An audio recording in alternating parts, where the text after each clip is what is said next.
duk wanda yake so ya gagari dan adam Allah ya bashi tsaro daga fitinar dan adam ya yawaita karanta qul huwallahu ahad, qul a'udhu birabbil falaq da shi, wallahi za ka yi rayuwar kalami lafiya. Za su yi ta jehowa abin yana bajewa, suna jehowa yana bajewa, saboda ka dafa kanka ba tare da ka kai wa boka kuɗi ba.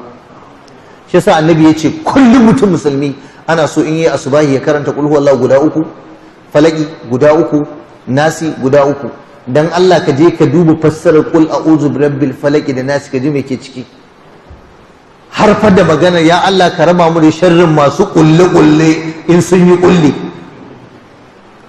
wa min sharri nafathati fil uqadi wa min sharri hasidin idha hasada wa min sharri qul a'udhu birabbin nas malikin nas ilahin nas min sharri alwaswasil khannas alladhi yuwaswisu fi sudurin nas min aljinnati wan nas. ya Allah rabbun nas, ubangijin mutane, ka ji fa ina neman ubangijin mutane ka tsare sharrin mutane. don wallahi malam dan adam dole ka nemi Allah ya tsare ka da sharrin sa. in dan adam ya saka a gaba fa sai kai da gaske. shi yasa yace malikin nas, Allah shine mamallakin mutane. mana kana nuna komai na Allah ne ya baka kariya daga wannan mutum din, ubangijin mutane, abun bautar mutane, ilahin nas. ka raba min sharrin aljani khannas, wanda yake sa mutum wasuwasi. har aljan aka ce ka nemi tsari. duk wani ciwon wasuwasi, duk wani je ka dawo taraddudi, Allah ka raba ni da shi. min sharri waswasil khannas alladhi yuwaswisu fi sudurin nas. yace ina neman tsari min aljinnati wan nas, daga mutane da kuma aljanu. dogaro da wani Allah yana lalata kyakkyawan kudiri na mutum.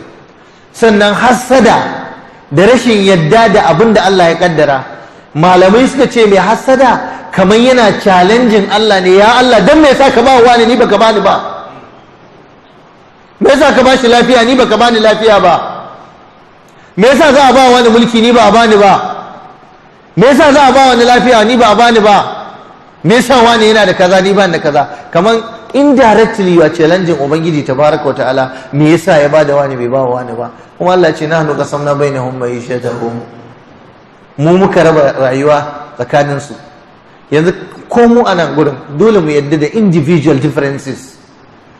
misali yanzu a gida Allah zai kawo mu uwa ɗaya uba ɗaya, uwar mu ɗaya uban mu ɗaya, amma wancan dogo ne wannan gajere ne, amma fa kun yadda dole kai hakuri. wancan siriri ne wannan mai kiba ne, kuma ba a taɓa tamun tarihi a lokacin da aka haifi wancan yunwa ake a gidansu ba.